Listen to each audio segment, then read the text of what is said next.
Hello, and welcome back to the I'm Glad You're Here podcast. I'm your host, Greg Sharp. It is my pleasure to be with you here today to introduce you to the very funny Drew Harmon. I really enjoyed the conversation that I had with Drew, and I can't wait for you to meet him. There's something about Drew that always makes me feel good about myself. He just always has a word of encouragement or a piece of advice, and he never sounds condescending. I really love every opportunity that I get to spend some time with Drew, and this conversation is no different. And you're going to want to stick around to the end of the conversation because it ties up in a way that is just so beautifully magical, and I can't believe how we did it. But it's just one of my favorite conversations, and I can't wait for you to meet him. Before we get into that, I wanted to send some special thanks out to the staff of the Hotel Indigo Traverse City for letting me do this podcast in their lobby. I was there for the Traverse City Comedy Fest this past weekend, and everybody there that helped to put that festival on, so many thanks go out to them. The staff of Sam Rose Entertainment, that's Mike Jeter and Ann Duke, and all their wonderful volunteers. It was just a truly amazing experience, and I can't wait to go back next year. Before I go on, I wanted to send another special thanks out to Carl Johnson. I got to spend some time with Carl today over on his podcast, Maybe Some Other Time. I really love sitting down with Carl and talking about comedy, and we just had a really good time. He wanted to hear what I was going to do with this podcast, and I think you're really going to enjoy the conversation we had on there. And that episode will be dropping later this week. That's the Maybe Some Other Time podcast. Give Carl a follow. You're really going to love it. But for now, I really think you're going to enjoy this conversation. So without further ado, here's Drew Harmon.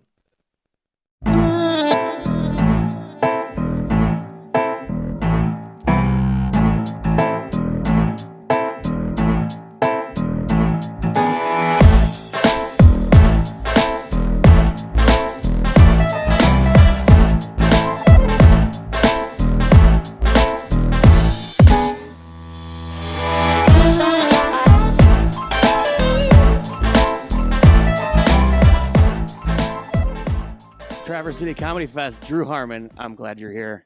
Thank you for having me. It's a pleasure. It's a pleasure to be in Traverse City and at this comedy summer camp situation. That's kind of what it feels like, right? Oh yeah, And it'll definitely feel like that, like when we're all leaving on Sunday morning. yeah. This one, as I've done other festivals, and it's like there's always an element like that, but some are more summer campy than others. Yeah. But like so many people here. There's so many great Michigan comics. We don't always get to like hang out in the same spot. So now we're all here. It's been fun. And it feels like almost like a family reunion in a lot of ways too. Yeah. It's like it's some people you don't see unless they're at an event like this. Yeah, and some of us are getting to the point of like where you're like we're not all in the same lineups at the same time, so Yeah. it's like people are like middling, doing club stuff, so you never get to hang out in the same spot all the time as frequently as you used to when everyone was starting out and doing all the same mics. So it's everyone's here in one spot, and you get to hang out and see people's sets that you haven't for a minute. It's great. And I don't know about you, I'm a hugger, so man, there's a lot of hugging going on. There is a lot. What's a Comedy lobby in general. I saw a thing a few years ago about how most adults don't hug, and that most adults like the number of people in their life that they hug is like super small. It's like Yeah. significant other, maybe their parents, and that's about it. And maybe like little nieces or nephews, kids, stuff like that. And I thought like being in comedy, there's a lot of hugging. There's I do a lot of and hugging. I love it. It's weird. That's probably one of the reasons why I do it. It's like, man, this is my tribe. Yeah, it seems like it just kind of becomes a natural thing of hugging with the other Yeah. comics. So yeah, I hug a lot of people, and I know enough comics. I've seen people here that I haven't seen in a minute, and you're like, oh my god, it's so great to see you. Yeah, and it just hugs for everyone. Unfortunately, that's probably why comedy attracts a lot of the problematic people too. Yeah, Probably there are just for the hugging. It's- Why'd you get into comedy? Yeah. For the hugging. Yeah, and Mostly for the hugging and the groping. there's been some male comics over the years that I've hugged, and I'm like, oh, that was a little weird. And then later you find out there's something sketchy there, Oh, and you're yeah. like, nah, that makes. I remember that. My hug. instincts were telling me that he lingered a little too long. Yeah, you gotta. The hug should still be a short thing. It's a good close contact, but you don't want to go too long. Very easy to do that. So, but it's nice to see everybody get to hang out. Well, it's great to see. I haven't seen you in a real long time either. So obviously, Yeah, and it's like I'm around, and I'm based in Michigan, but Yeah. I'm on the road a bit, like not a ton, but and then last year health stuff and with the family, so I wasn't out at shows as much as I would like to be, and then this year it's been already kicking it off great. So it's been super fun to see everybody. And it's and as I end up, I do some stuff on the West Coast on a regular basis. So then like I'm out there, but I don't get to. I'm not hanging out at the shows around Michigan, around Detroit as much as I would like. Yeah. But trying to do that a little more this year, just because there's so many fun like you get here and see everyone's sets and get to watch shows. It's a blast. Well, what I love about you is every time I see you, it seems like everything you say has a element of wisdom attached to it. So whether it's like, oh, what camera are you using? I even went to you for like camera advice. This isn't one I bought off of your advice, but I'm using something different. Well, this looks like for this kind of setup for a nice portable situation. That's exactly why I got it. Yeah, it looks like a great. Just for setting up in the corner of a hotel lobby. Yeah. But yeah, no, just I the times I've run across you, you've always been very kind and complimentary. And how long have you been doing comedy? I'm coming up on year 16 of doing stand-up. Yeah, a long time. And I started in Michigan. I was in Grand Rapids, got laid off from a job, had a decent severance, and I had been talking about it for ages. And so my then girlfriend, now wife, at the time, I'd been talking about it forever, and I'd just gotten laid off after a couple of years working at this company, and I was just like, well, I don't know what I'm going to do next. And my wife said, why don't you just try it? Just try this thing. And I think in her head, she's like, he'll try it. He'll bomb a few times, get out of his system, and then we'll move back. It's really not how it works. And I did the Dr. Grins open mic in Grand Rapids, and it's only 3 minutes, and it ends with that ding on the bell in the back. But I had a really good set, and of course, then the bug hits. And that smash cut to the next year, I moved out west to San Francisco, got into the scene there, worked my way up there, then started doing the road stuff, and then came back to Michigan and moved closer to Detroit.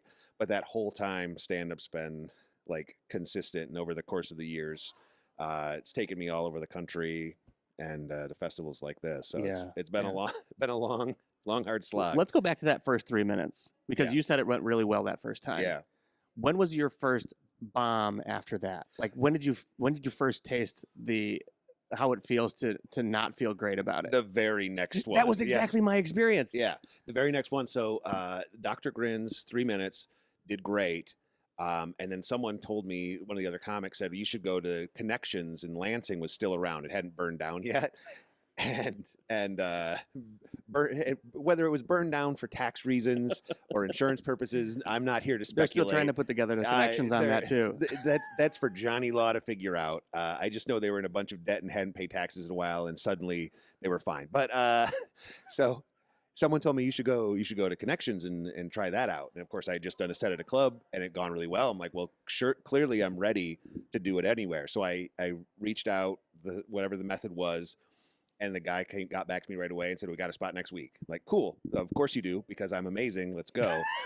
So I drive to Lansing the next week. And the owner there was notoriously prickly, especially for open micers. And I had a digital recorder, and they said, you have to put it in the back of the room. You can't bring it on stage with you. And so I put it in the back, and I did the same set with 2 more minutes. And just bombed, just dead silence. And the club at that point, the kitchen had been closed because of health reasons, and it turns out there was a bug infestation. They had crickets. So my digital recorder literally caught me saying a joke, getting silence, crickets from the kitchen, and then me going into the next joke. And I still have the recording on a hard drive. It's painful to listen to. Fantastic. Have you posted it anywhere? I've never posted it anywhere. It'd be so fun. But then the thing that I didn't know then that I know now is like, it's this great way that comedy will bring you up and then bring you back down to reality. Like I did on Wednesday night here at the festival. I got to be on the first show at the Opera House. Yeah. Big room, fits like 250, 300 people. Wasn't completely full, but it was great. And the crowd was great. And the show was great. Had a blast. That was the Joe List show. Yeah, the Joe List show. Had a great time. Last night, I wasn't on any other show, so I hopped around. I went to go see you at Encore, saw some other folks. That was a fun show.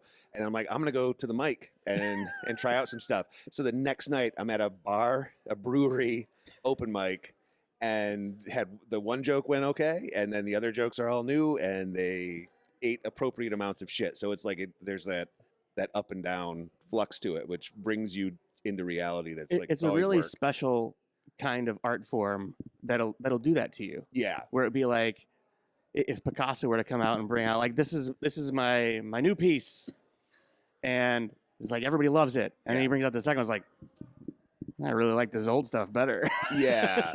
It's a cold ice bath on a continuous basis, but that's what makes it good. And like you see comics, I don't want to try to name drop or tie in someone famous just because. But Oh like, no, please but, do.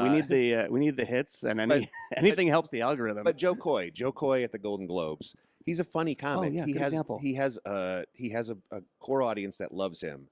But that show to me, when I don't think he bombed. I don't think the set was as bad as it necessarily was made out to be. You. But you could see in his eyes within the first 2 minutes he went to the well of the "here's my mom's accent" joke, and he didn't get the typical standard applause break that he gets when he does that reference in front of his own audience. Yeah. And suddenly he's like, "Oh, that's right. This is another crowd." And for me, it reminded me of almost every corporate set I've ever done. Uh-huh. They don't want you there. For some reason, they're paying you a ton of money to be there. But now you got to dig yourself out of that hole, no matter what your status is. So it comes down to the chops or the chops, regardless. But also, like, it's the same kind of anxieties that the executives have at some corporate gig where they're like, I can't laugh at anything this guy says. Even I'm not even going to pay attention because I can't show that side of myself to these employees. Whatever the situation is, the employees can't laugh because they don't want to piss off HR or anything like that. It's almost exactly the same thing when the cameras are on you at the whatever award show it is. What a nightmare gig that has to be for any comedian. Oh yeah, it's rough. And I've done corporate stuff, and then as I work a corporate day job, and I've had requests from managers to like do a comedy show for an event for the company, and I always say no. But I was at a company retreat in San Francisco, I lived there long enough, and so I knew I was going out to the retreat. As soon as I knew that, then I reach out to the club and I book a weekend there. So I'm doing the club, but I hadn't tied the two things together. I'd not said anything, and so the club does promo, and so someone else is one night after we're done with the company stuff, they go out to a bar, and they're in the bathroom at the urinal. And there's a poster for the comedy club of like, hey, the punchline this week, here's who's going to be at the club. And it's the headliner, and then there's my name. And so the next morning, I think it was like a Wednesday morning, they say like, hey, do you know there's a comedian that has your name that's performing at the local comedy club? I'm like, oh, that's me. I'm performing at the comedy club. And so the next day, it had not been planned, but all of a sudden it was like 24, 25 people from my company were coming to the comedy club that night. So it wasn't like an official corporate event. Yeah. It was just everyone just coming. And my boss said, are you going to change your material? I'm like, you're at the comedy club. This is it. Yeah. I'm doing it exactly how I would do it any other time. Good. And it was, it ended up being, someone said it was the most fun they've ever had at a corporate event. The company paid for everyone's tickets and picked up the bar tab. But it was not like an officially sanctioned thing. No one was forced to go. It was like, if you want to go, you can go. But there was no expectation of adhering to any like corporate structure. It's like, you're coming to a comedy club. I'm here. If you want to go, we'll get you in. If you don't want to go, you don't have to go. Go do something else. That's fine. And that was the best possible way for that to go. That sounds like that's okay. Yeah. But even any situation where I hear that somebody I know is going to be at the show, I'd rather they didn't come. I mean, I kind of feel the same way, and it's weird for me now. It's like when I first started out, another older comic was very wise and told me early on, don't do bringer shows and don't burn out your friends and family too early. Yeah. Like, you were going to need to pull them in to come to some stuff at some point. Don't burn them out early. Don't tell them about mics. Don't tell them about your little showcase spots. Wait until it's something big that you need them for to bring them out to. And so I just got used to not having friendly faces in the room. Uh-huh.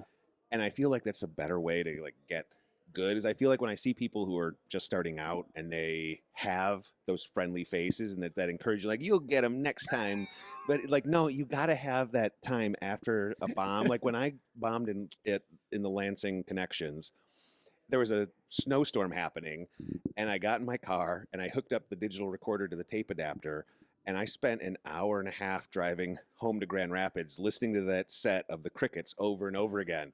And it's depressing as hell, and it could go very dark, which it kind of did, but it was like super educational. It was immediately like, that was not how to win Right. that audience over. And And you have to have that moment. I still listen to every set I do on the way home if I can, and just because you're not even listening necessarily for the audience, you're listening to what you said. Yeah.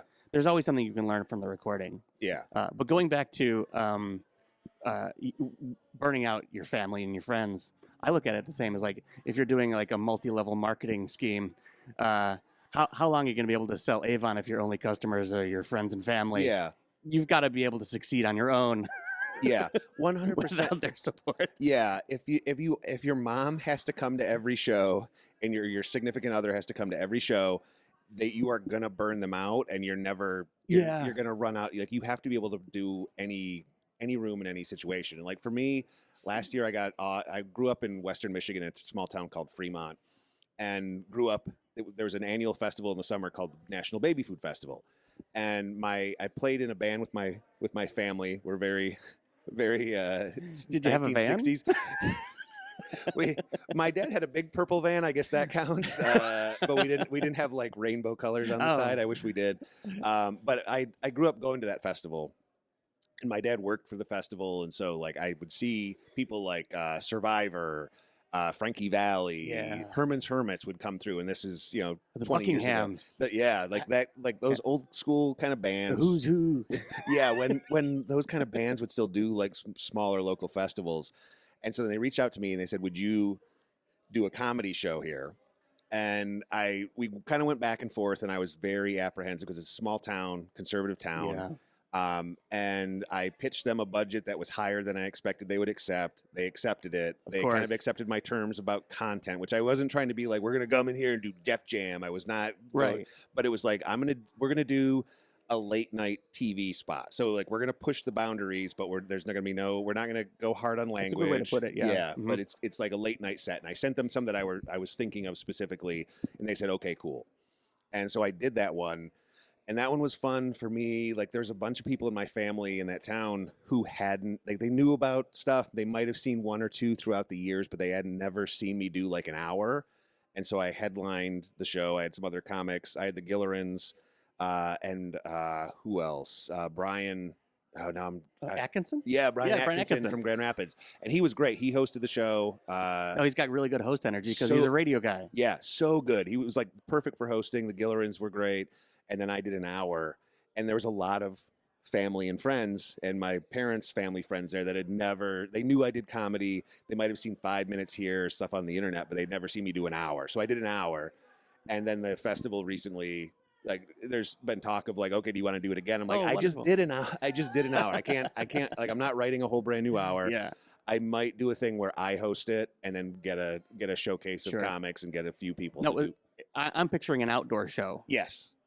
Comedy outdoors is a weird experience. It is. It's to do comedy outdoors. And I was lucky in that being out in San Francisco as long as I was, there's a thing called Comedy Day in Golden Gate Park. And so they set it up.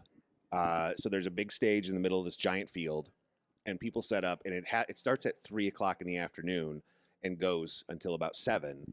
And I had seen the way they set that up, and it includes, you got to have the right angle. You've got to set the tone early for how the show's going to go. And then you have to have the right PA and sound system to be able to emphasize like, this is a show. We're not just outside. Right. Like you can fill the outdoor space. And we did all those things. So it was good. That's really good. Cause I've seen it go differently. I've done some other outdoor stuff that is not ideal. Hey, T-Barb. That has not gone super great. Is it so easy to do it wrong? I'm just like half-assed. But luckily on that one, my father, being a musician, he has a giant PA. So I roped him into setting up his PA system. So we had this really amazing sound system. Like it's a controlled experiment. Yeah. And then even like the pre-show music is important of like, it's got to be a certain, I totally agree on this. Yeah, a certain level of energy, but not like crazy. And it's got to be especially in that situation, I'm like, I want it at this volume. So it's, people can still talk, but they're aware like there's a show coming. We're not just sitting here hanging out in a field. I used exactly the same when I was doing my show in that little bar. Yeah. I would just incrementally raise up that volume that by the time the show started, people were used to talking above the music, but they felt like the music's happening for a reason Yeah. and something's about to happen. But also, I think it gave them an opportunity to get all of those talking, all of their talking out of the way, Yeah. so that when the show started, they finally shut up. Yeah. Yeah. And there's those little subliminal things you can do for shows where people don't realize it, but you're kind of snapping them into, I'm in an audience and I have to behave like an audience That now. really gets to something really important about curating any show. Yeah. There's so many things to think about other than where to put the mic and, what sound system to use. All of those things are important, Yeah. but the environment that people are walking into, does it allow them to detach from what they're bringing in enough to where they're actually able to pay attention and watch the Yeah, show? 100%. Yeah. You have to create the environment for the show to thrive in. Otherwise, it's like some comics can rise above shitty circumstances, and I've seen it happen. But it's also I've been in the position. I don't like to be the comic who does it, but I've been in the position. I'm at a show, and the producer has clearly not put any thought into anything about the show. And then by the time I get up and I'm like second to last or last, it's a disaster. It's just chaos. And I do not put that much. I even had one producer, and it was just basically an open mic competition thing. And they asked me to close it out while they're tallying votes. They did not set anything up properly for the audience to be aware that I was going up. And by the time I did it, it was just chaos. And no one knew that there was more comedy happening while they're tallying votes. And so I just kind of resorted to I just was fucking around with the people who were like right there. And to the point where I sat down at a table. I had the mic and I'm talking, but clearly no one else wants it. And the producer says something like, "Did you just give up?" I'm like, "I didn't give up. You didn't set me up to succeed." The people that I was talking to were having a great time. Yeah. They all enjoyed what I was doing, but the rest of the room didn't know it was about to happen, and I was not set up to succeed. Well, it's still shocking to me. There's so many show producers who are comedians who, they know what if they were to walk into a show and it'd be a bad situation, they know what not to do. Yeah.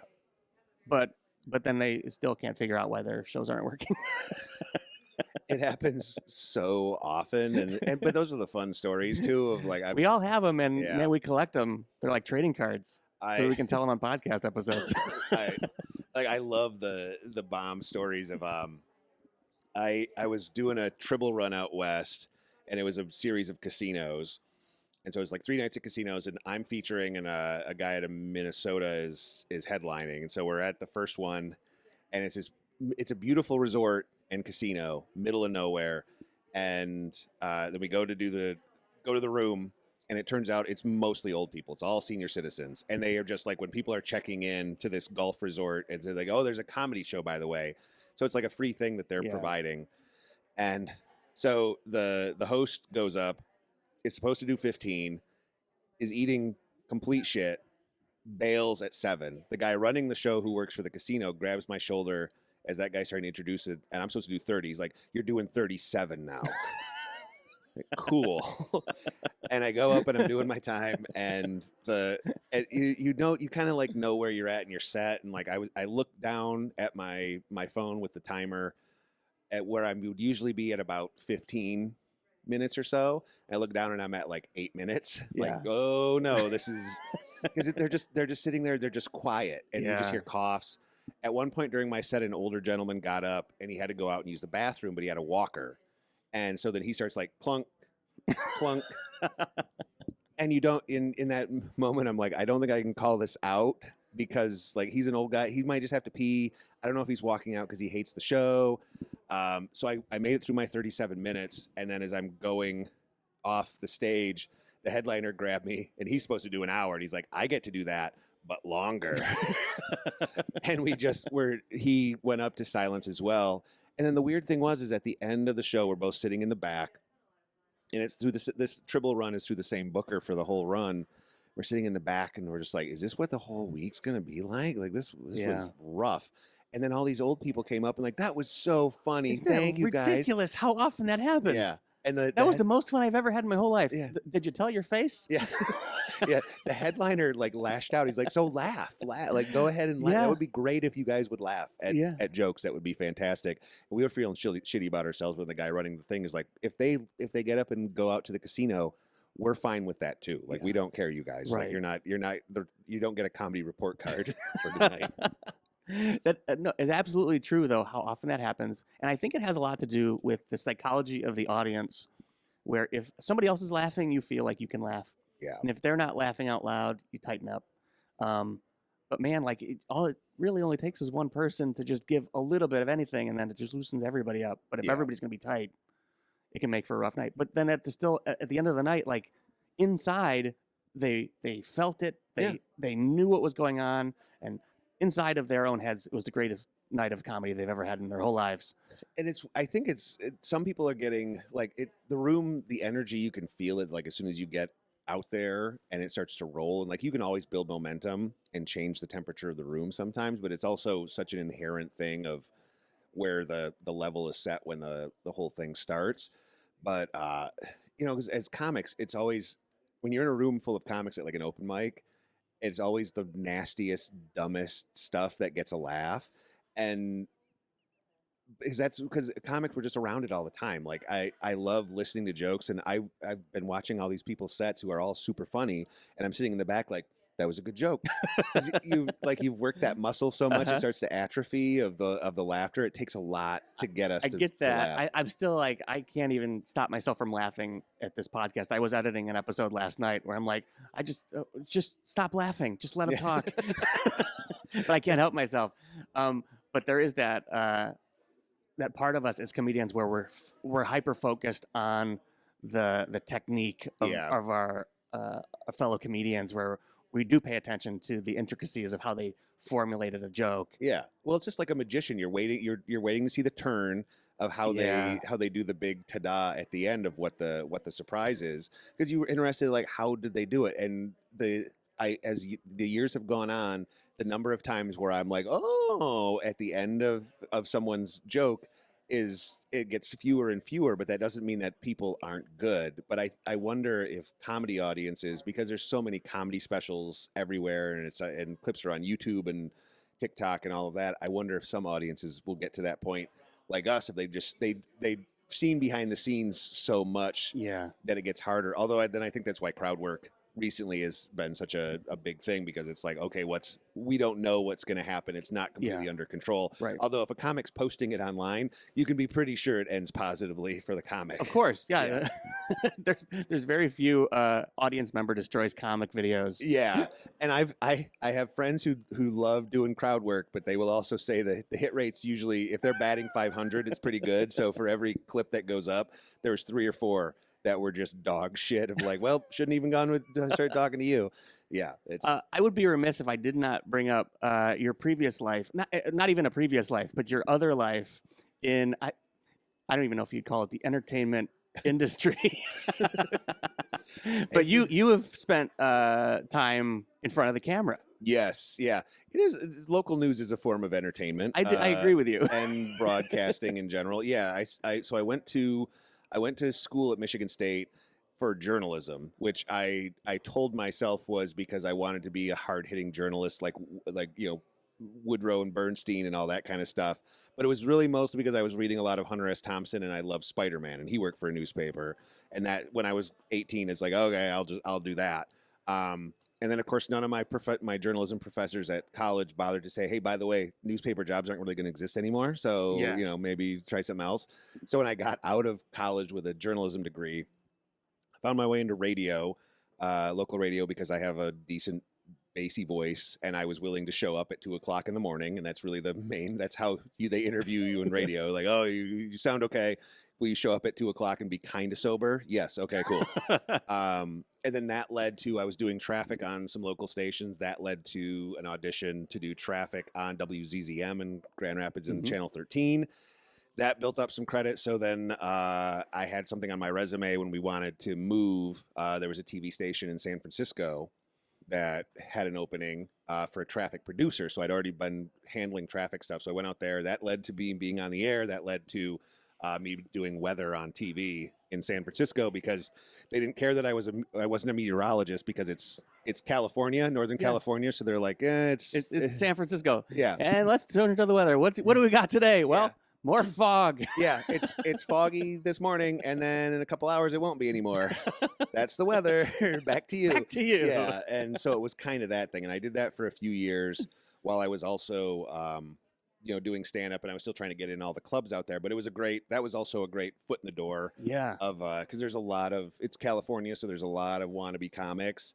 But having that of like, I'm also the weatherman on Cron 4 in the mornings, and so here's a comedy clip, but here's also a clip of me doing the weather. It was Well, and I think a lot of morning show personalities, there's some crossover there. yeah, and the connection, like morning news is a fascinating world, or like local news, because it's amazing the personalities to be in that. It ties into comedy in a unique way of like, depending on where you are locally, there'll be someone who's like the biggest local personality on some station, and their faces are on billboards, and everyone knows who they are. And if they go to the restaurant, everyone's like, "Oh, so it's so good to meet you."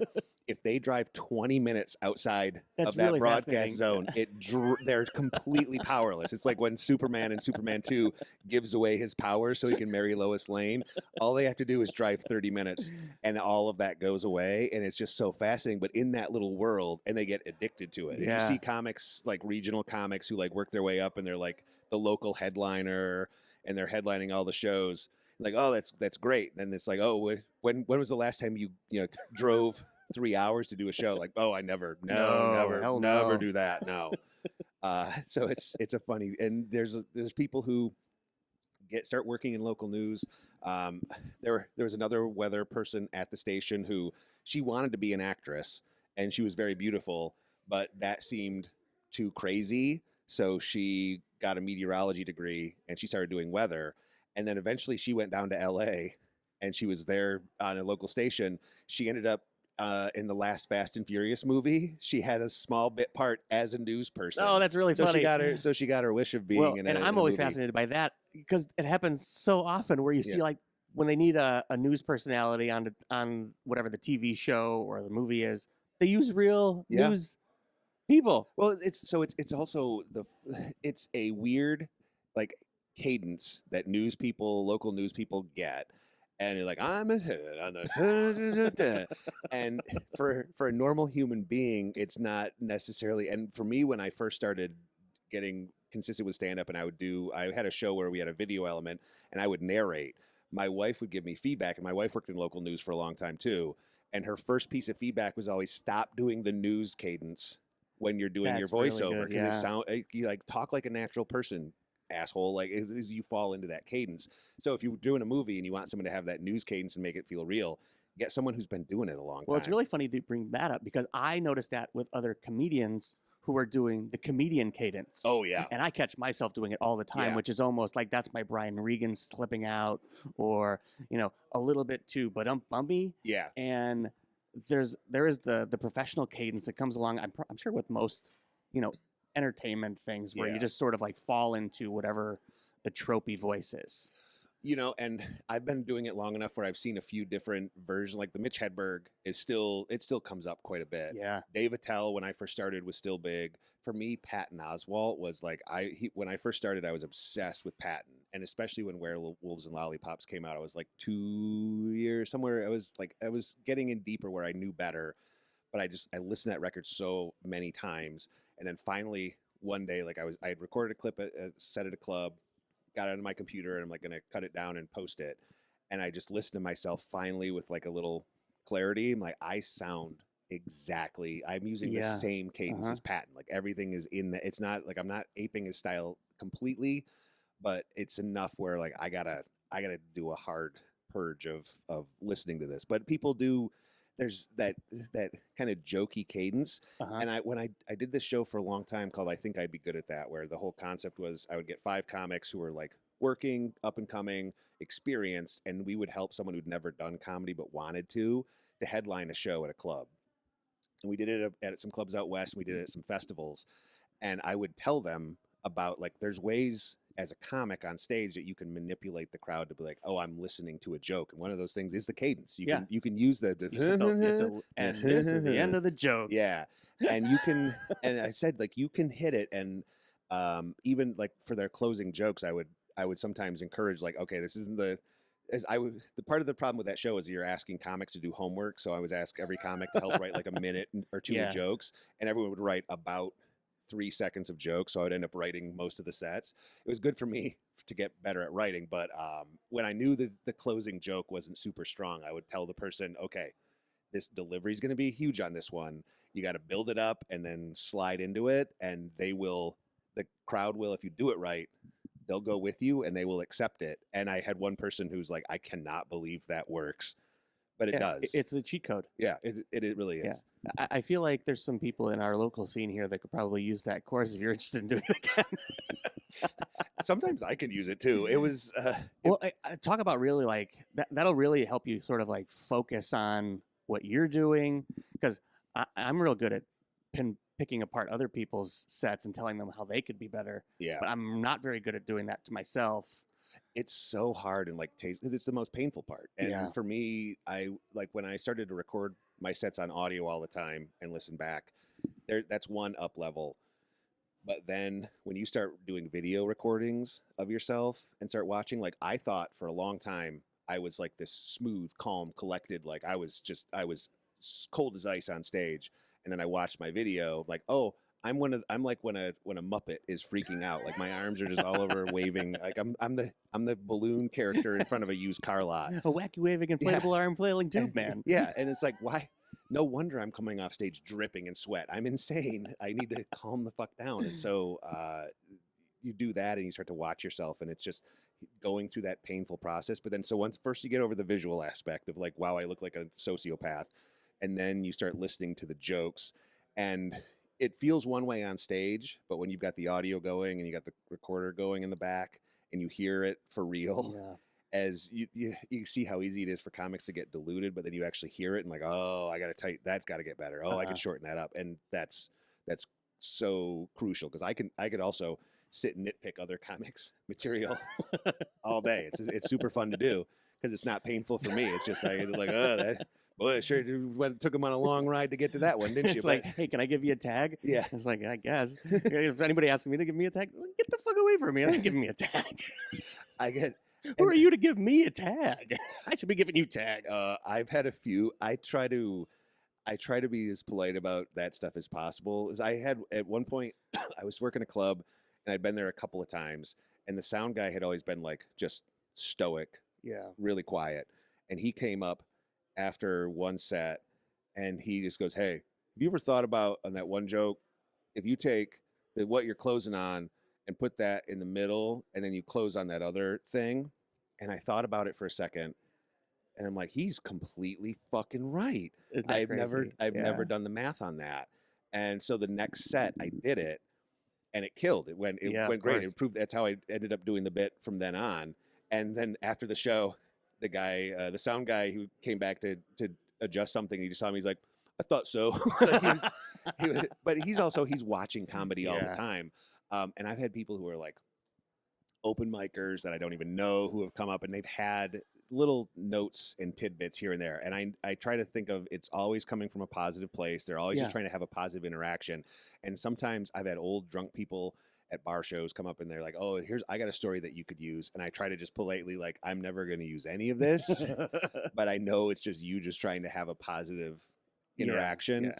And so that's where I try to come at it at that from, was it happens enough where like, I don't want to be the person. I've seen other comics be like, I don't know, fuck off. Like that might be what I'm doing in my head, but it's like, sometimes in my head, I'm like, I'm going to purge this from my memory the second I walk away. But I just try to be positive when I'm sitting there talking to them. I do know what it's like though, to feel like watch a comedian tell a joke and you're like, I know where he's going with this. Yeah. And then he doesn't go there. It's like, oh, I want to help him. Yeah. Yeah. Even though like that's how I would have done the joke, anybody can do any joke they want. Yeah. However they want to do it. But that's how my brain works, is you know, look for the obvious paths, and then from there you can find like 2 or 3 other ones that are yeah. And watching other comics, like there's nothing I love more than someone who starts on a joke, and it's like, I know exactly where this is going, and then they take a left turn, but it works, and they make that like, twist. I'm so glad they're different than me. Yeah, and that's always great, and like I always respect the kill. There's comics who are like, using a persona I don't necessarily always enjoy, but or that maybe I don't even necessarily like all their material, but you can't disagree Yeah. with the crowd react. Well, sometimes you can. Sometimes the crowd is like I've done some shows where the crowd is like hateful, awful shitheads, and someone goes up and does like an anti-trans joke, and you're like, oh, I don't. That's great because now I don't care if you guys have fun or not. Because this you're all like you clap at the hackiest, dumbest anti-woke shit possible, and now I don't care how the rest of this night goes. So the Yeah, pressure's yeah. off, baby. I already got paid. But for the most part, you gotta just respect like the reaction is reaction, and it's so hard to do this consistently and like get laughs all over the place. Of like if someone can do it a different way and it works, but there are other times when someone like does a joke and I'm like, oh, I know exactly what they should fix with it. But if I don't know them well enough, I'll never say anything. I know. There was a comedian who I don't know how much of the show you saw last night that I was on, Mike Larry, who Oh, yeah. is somebody who I've only seen just a few times, a handful of times, but he just always kills. And he talking about an unusual take on something is he does a voice in his act where all of us sort of like whenever we're speaking for somebody else, we give them a weird funny voice or whatever. Yeah. He gives himself the funny voice. So when he's telling the story about talking to his wife, it's him who has the weird demure, like, oh, I don't know what you're talking about. I went up to him after the show and I just had to tell him, I was like, look, I just really appreciated that unique way of, I've never heard anybody else use the weird voice for themselves to sort of like bring themselves, like usually we try to elevate ourselves above everybody else in every story we tell. And it was just such a sweet and unique way of having a different perspective on that. Yeah, I didn't see that set, but I do love that detail.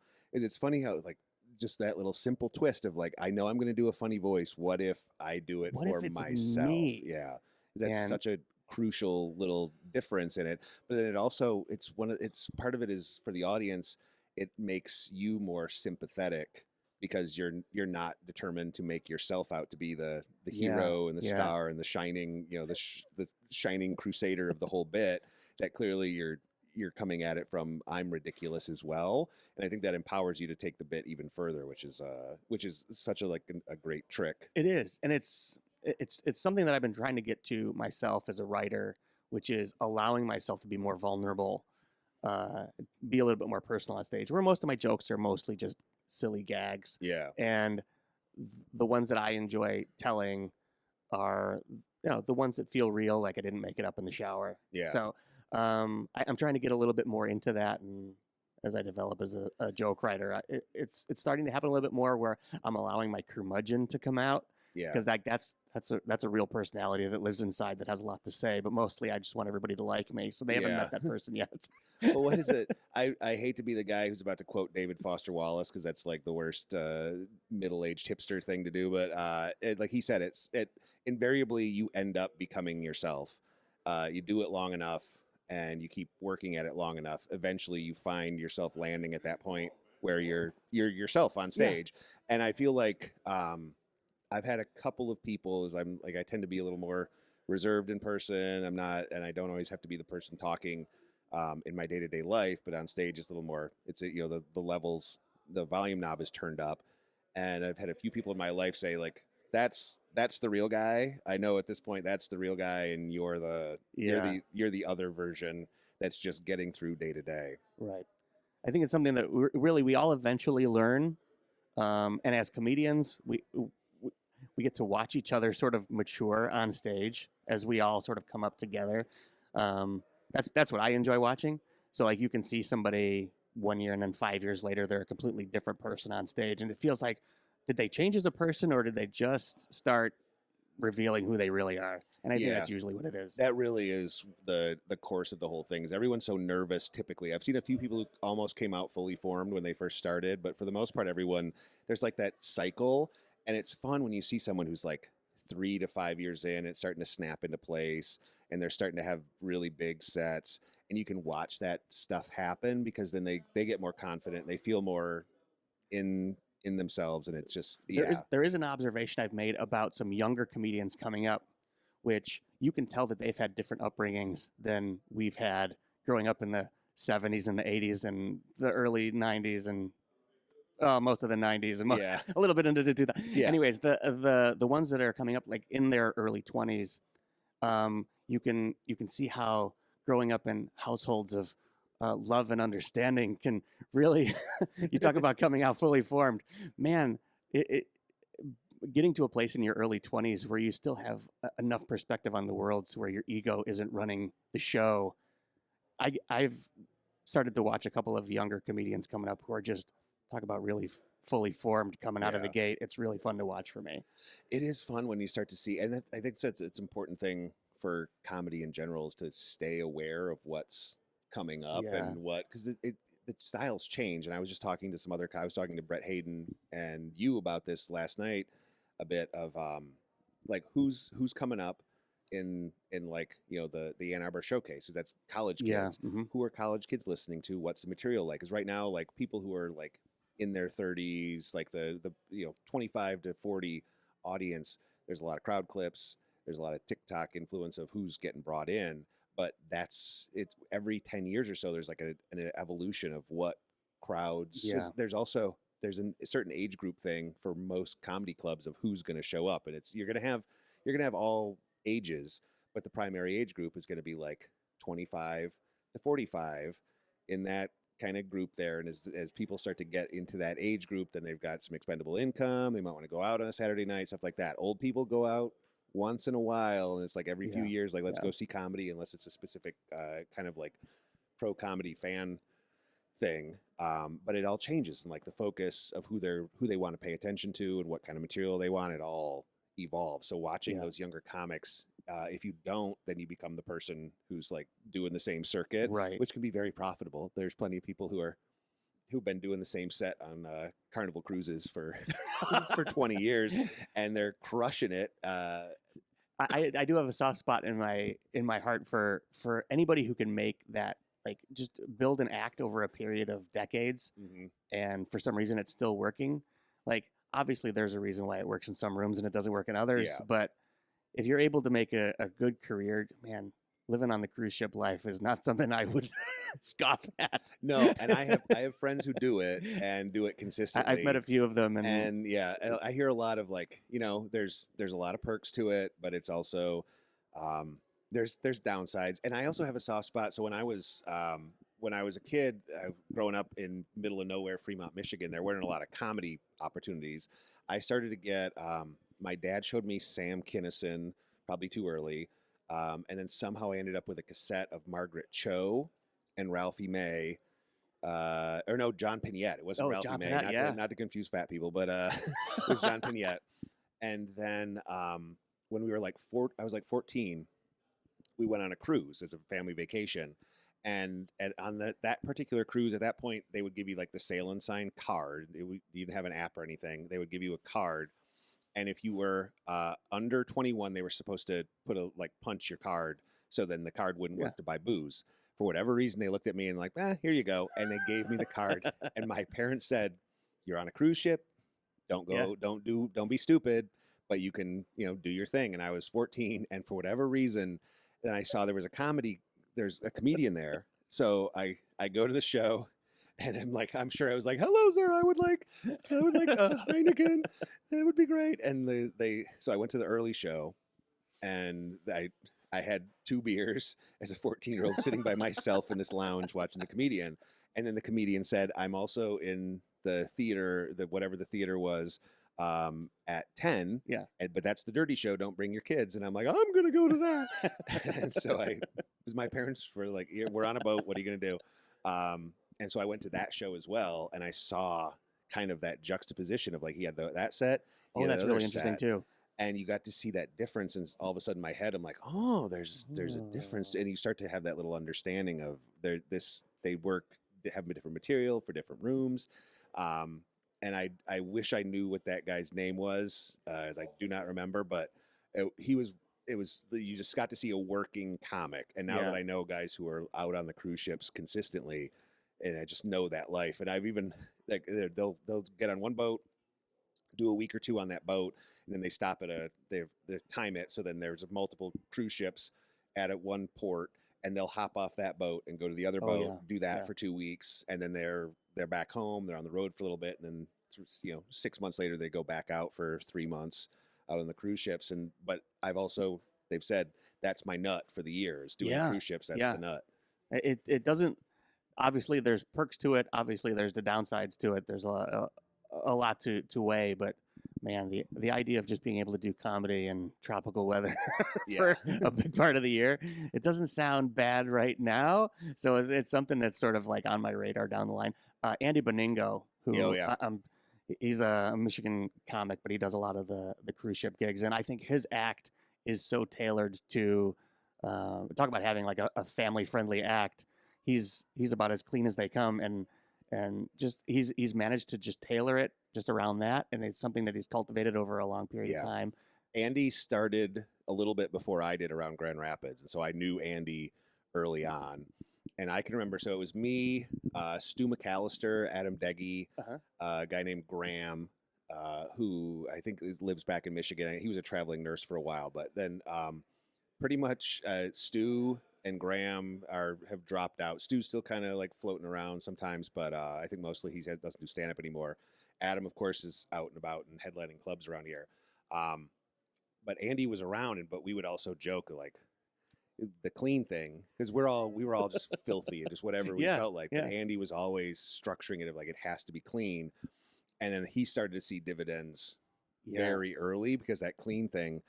And that's a different market. It is a different market, but he's always busy. Yeah, and he has made it. He has made it work, and you can do corporate gigs. You can the doors it opens up. Being as clean as he is, and still being funny is something that I really admire about him. So yeah, huge. I wish I could.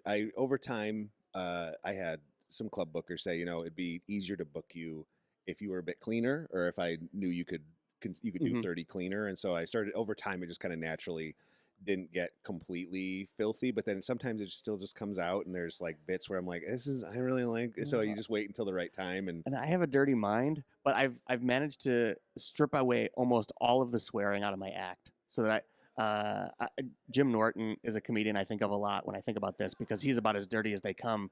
But but he's also one who he'll use the silly word instead of the hard dirty word. Just because that's who he is as a person. But it also allows more people access to him that maybe wouldn't. And the dirty thing is, I've thought about it. So I've got a nephew who's 9, and he is very curious about the stand-up thing, and he asked me once, so you just go up and say dirty words and they pay you money? I'm like, no, right. that's not the whole thing. Well, like, it's not. I told you could him, probably name some names. I told him not really, but you got to put them in the right order, and then they might pay you. But I want him to be able to, like, he's curious about it. He wants to see stuff. And so I've got bits on TikTok that don't have a lot of swear words. And of course, then my nephew sees, I've got one bit that's got 3.8 million views on TikTok. So that gets him excited. Then he wants to show his friends, oh, my uncle has 3.8 million views, but he can't see all of it because some of it is very dirty. And his parents are very supportive. They come out to see me at the local clubs when I work there. But they will also note, there's can be a lot of swearing, and I don't even necessarily, like, it's not that I'm trying to do it or not trying to do it. Just sometimes it just kind of comes out natural. And so I just if I know I have to hold it back, I can do it. But otherwise, I just kind of go out and, like, whatever feels right in that particular moment. I don't like it to have a joke where you have to say a certain bad word. If you have to do it, it's Jerry Seinfeld has a thing about it. If you have to say fuck for a bit to work, then it's not a good bit. It needs to be restructured. Like if it has to rely on that. Well, but sometimes I think about Mumford and Sons. Who in their first album, they saved up one fuck for the most perfect opportune time in the middle of Little Lion Man, and that was the only one in the whole album, and it just felt so meaningful and purposeful. that like why of all of the places did he put it there? And it's something I think about a lot. So if you're going to use it, make it count. Yeah, and I think the same thing. Like it needs to be as if someone goes up, and even when I've had a set that I thought was great, and I go back to watch the tape, and I say fuck over and over and over again. I'm like that, so then I'll naturally like pull it back. Just not because anyone told me to do it. It just does. It feels like ridiculous. a crutch word, or Yeah. And funny story about Mumford and Sons. I was living out in San Francisco, and I had quit one job. I was working in the insurance industry. I was trying to transition into a tech job, but in the meantime, I was driving Uber. And I'm driving Uber, and there's a music festival that happens out there. And so I'm driving during the music festival, and there's lots of concert goers. And I pick up some guy late one night, and he's like full hipster Americana regalia, including the big stupid hat, and he's got the denim vest and all this shit.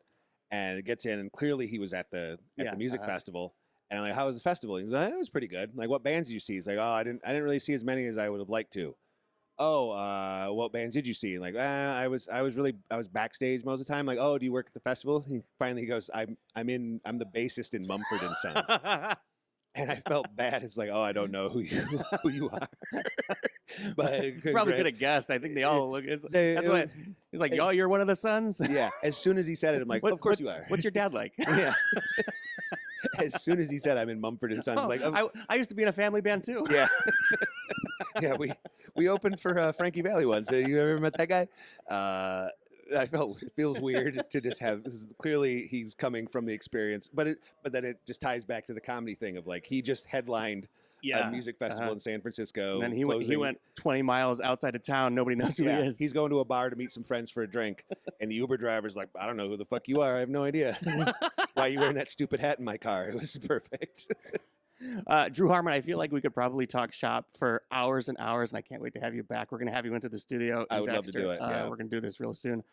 Where can people find you online if they need to find you? Yeah. Because they're going to want to find you. Yeah. Catch me. Just go to my website. It's just drewharmon.com, old school.